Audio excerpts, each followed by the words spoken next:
What is Strike Force? So Strike Force levels, this is the introduction of non-linearity to the campaign.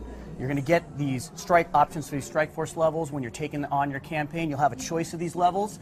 These are the proxy wars that are occurring in the year 2025. You and your Black Ops team, you'll have a choice of which one of these levels you want to go on. In this case, we've chosen Singapore. We're going into Singapore with this Black Ops level. Now, the thing about Strike Force levels is they are entirely new game design. Right now, what you've seen him just do, the player just do here, is he's gone into Overwatch mode. He's looking at it from a strategic vantage point, and he's setting up his markers here. He wants his squad to go here. He can see in red there, you can see the enemy, and you can see what's going on. He needs to secure these 3 positions.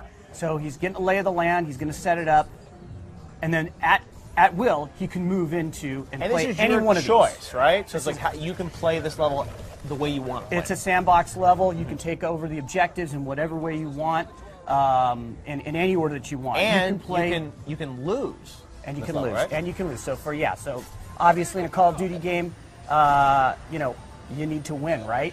Not anymore. In this case with Strike Force levels, if you lose, we'll take account of that in the story, and the story will progress. Now, of course, if you want to go back and play, which I know you're a completionist and you'll probably want to go and do that, all of course. achievements. But the story will progress forward, and it'll take note of how you performed in these levels, and the story will progress. So one of the things about these levels is you can play any one of the people on your Black Ops squad, and you can take over any of the machinery and the equipment on the battlefield that you go in with. So in this case, what will happen is you'll start to bring in reinforcements. He's obviously trying to take this position here, and his team is battling. He's going into Overwatch mode here.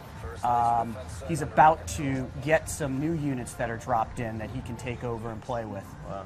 Now these Strike Force missions, are they optional? Do you have to play them? How does it work? Yeah, so you will have to play them. However, you'll have a choice about which one of these you want to play, and like I said, they will progress based on whether you succeed or fail. Some of them you may not experience, depending upon how you perform. And these are certain kind of throughout the campaign, you'll have different Strike Force moments or missions that connect to the story. You got it. That's exactly it. And so it's unique in both structure, but also in gameplay. And right here, he's taken over.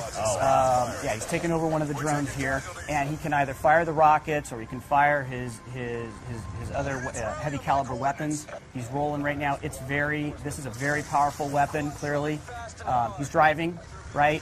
It's a different game mechanic altogether, so you're both driving and you're fighting here. Right. The other side has some of their own drones as well. That's cognitive land assault weapon. That's a very heavy piece of machinery. You have access to that on your side as well in this particular level. So it's amazing that you guys have all these levels that you've sort of inserted throughout the campaign. Now, this one is obviously set in Singapore, and you're going to have them kind of all around the world? They will be in, so without giving up the entire fiction, but there's going to be various areas, geographic locations in the world where these hotspots are occurring in this, like I said, in this year 2025. Right. And the head of JSOC is going to come to you and he's going to lay it all out and he's going to say, this is what's going on, this is what's going on, this is what's going on. Where do you want to go? Make a choice. Make a choice. You'll make a choice, and then the fiction will progress, and it'll take account of your choice. Interesting. All right, so we'll grant a couple times, and you'll get to see. You can really play through this game multiple times. There's a lot of replayability here because of the Strike Force missions. Yeah, no, absolutely. So replayability, not only with the levels, but inside the levels. So right now, the way he's playing this, he's now taken over a quad.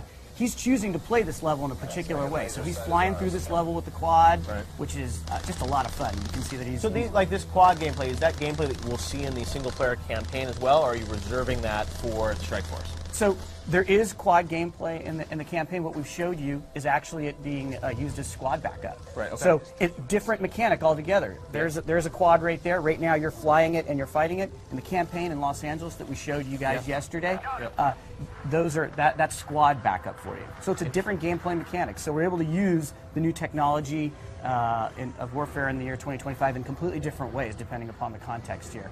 All right, Marco, I think we're going to have to leave it there. That is Strike Force, though. You got so much coming for Call of Duty Black Ops 2 Strike Force. We saw a campaign yesterday, multiplayer this summer as well, right? Absolutely, and don't forget zombies, Jeff.